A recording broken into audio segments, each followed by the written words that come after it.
अगर दिल्ली में ऑक्सीजन की फैक्ट्री नहीं है तो क्या दिल्ली के 2 करोड़ लोगों को ऑक्सीजन नहीं मिलेगी? ये हमारी जो परंपरा है, हमारे जो प्रोटोकॉल है, उसके बहुत खिलाफ हो रहा है। हमारे दिल्ली के किसी अस्पताल में अगर 1 घंटे की, आधे घंटे की, 2 घंटे की ऑक्सीजन बच जाए और लोगों की मरने की नौबत आ जाए तो मैं फोन उठा के केंद्र सरकार में किससे बात करूं?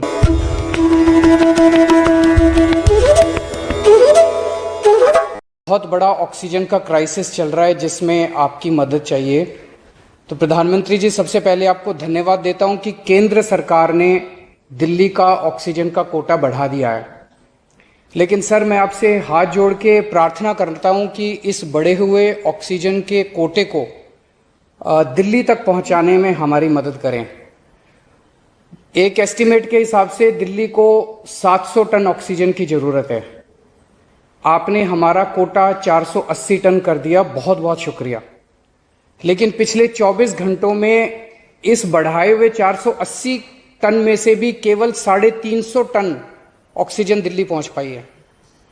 प्रधानमंत्री जी, जब से ऑक्सीजन का संकट शुरू हुआ है मेरे फोन बजते रहते हैं। कभी कोई अस्पताल कहता है कि 3 घंटे की ऑक्सीजन बची है, कभी कोई अस्पताल कहता है कि 2 घंटे की ऑक्सीजन बची है। हम कारण जानने की कोशिश करते हैं तो पता चलता है कि पीछे किसी राज्य ने दिल्ली के लिए ऑक्सीजन लाने वाले ट्रक को रोक रखा है। हमने मदद के लिए केंद्र सरकार में कुछ मंत्रियों को फोन किए। शुरू में उन्होंने खूब सहयोग किया सर, लेकिन अब वो भी बेचारे थक गए हैं। सर, देश के संसाधनों पे तो 130 करोड़ लोगों का अधिकार है ना। अगर दिल्ली में ऑक्सीजन की फैक्ट्री नहीं है तो क्या दिल्ली के 2 करोड़ लोगों को ऑक्सीजन नहीं मिलेगी? जिस राज्य में ऑक्सीजन की फैक्ट्री है, क्या वो दिल्ली की ऑक्सीजन रोक सकते हैं? ऐसे में हम क्या करें? सर, मैं आपका बेहद शुक्रिया अदा करना चाहता हूं कि आज आपने ये मीटिंग बुलाई है, बहुत सही समय पे ये मीटिंग बुलाई है।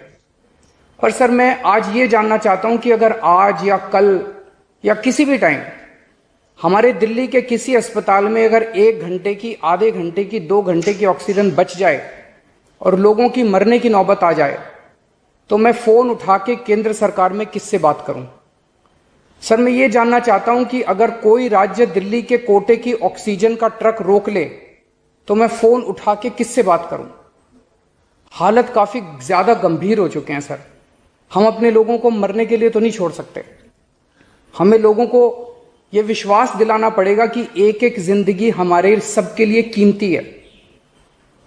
हम आपसे फिर से दिल्ली के लोगों की तरफ से हाथ जोड़ के अपील कर रहे हैं कि सर, तुरंत कोई कठोर और सार्थक कदम नहीं उठाया गया तो शायद दिल्ली के अंदर कोई बहुत बड़ी त्रासदी हो सकती है।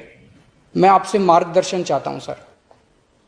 सर, कुछ ही राज्य हैं जहां से मैक्सिमम दिल्ली की ऑक्सीजन आती है और जहां सबसे ज्यादा दिक्कत आ रही है और जहां सबसे ज्यादा हमारे ऑक्सीजन के ट्रक रोके जा रहे हैं। मेरी आपसे विनती है, अगर आप उन राज्यों के मुख्यमंत्री को एक बार बोल दें, फोन कर दें कि हमारे ऑक्सीजन के ट्रक ना रोकें तो दिल्ली के लोगों को ऑक्सीजन मिल जाएगी। आपका एक फोन ही बहुत है सर उनको।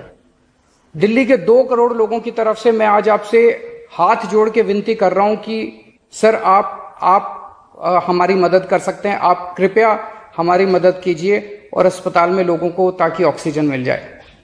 ऑक्सीजन की कमी के कारण अस्पताल में जो हालत बने हुए हैं वो अब देखे नहीं जाते।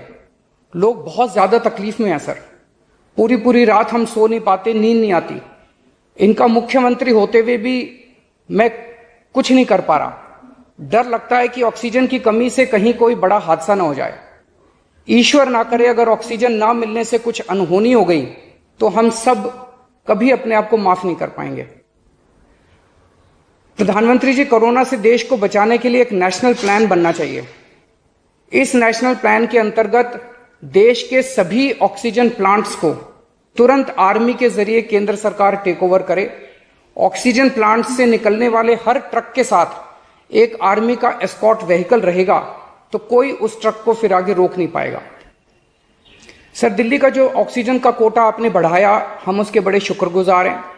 लेकिन उसमें लगभग 100 टन ऑक्सीजन उड़ीसा और वेस्ट बंगाल से आनी है। हम परसों से जब से कोटा बढ़ा है हम कोशिश कर रहे हैं उस ऑक्सीजन को दिल्ली लाने की। मेरा आपसे निवेदन है कि यहां से ऑक्सीजन अगर हो सके तो हमें हवाई जहाज से उपलब्ध करवाई जाए, और नहीं तो जैसा अभी बताया गया आपका आइडिया है ऑक्सीजन एक्सप्रेस शुरू करने का, वो ऑक्सीजन एक्सप्रेस शुरू करके वेस्ट बंगाल और उड़ीसा से हमें ऑक्सीजन दिलवाई जाए। आइडिया नहीं, ऑलरेडी चल रहा है। सर दिल्ली तक नहीं पहुंच पा रही, हमारी दिल्ली तक नहीं आ रहा। उसमें अगर हमें दिल्ली के लिए भी कॉरिडोर मिल जाए तो आपकी बड़ी मेहरबानी होगी सर। आपने 2-3 जगह तो कर दिया सर, आपके इंटरवेंशन से मुझे पता चला। एक दिल्ली के लिए और करा दीजिए सर, यहाँ की हमारी 100 टन ऑक्सीजन उधर से आनी है। मेरा विश्वास है देश में अगर कोरोना के खिलाफ एक नेशनल प्लान होगा तो हम सभी राज्य सरकारें और केंद्र सरकार मिलके इस दिशा में काम करेंगे। सर कोरोना की वजह से दिवंगत आत्माओं को शांति मिले। हाँ जी सर। ये हमारी जो परंपरा है, हमारे जो प्रोटोकॉल है, उसके बहुत खिलाफ हो रहा है कि कोई मुख्यमंत्री ऐसी इन हाउस मीटिंग को लाइव टेलीकास्ट करें। ये उचित नहीं है, ये हमने हमेशा संयम पालन करना चाहिए। ठीक है सर, इसका ध्यान रखेंगे आगे से। सर मैं सभी आत्माओं को शांति मिले, जिन जिन लोगों का इस दौरान कोरोना की वजह से जिनका देहांत हो गया, और उनके परिवारों को दुख सहने की शक्ति दे। अगर सर मेरी तरफ से कोई गुस्ताखी हुई है, मैंने कुछ कठोर बोल दिया, मेरे आचरण में कोई गलती है तो उसके लिए मैं माफ़ी चाहता हूं। लेकिन अभी तक जितने आज पॉल साहब की जो प्रेजेंटेशन थी वो भी बहुत अच्छी थी, और उसके हिसाब से जो भी हमें निर्देश दिए गए हैं उन निर्देशों का हम पालन करेंगे।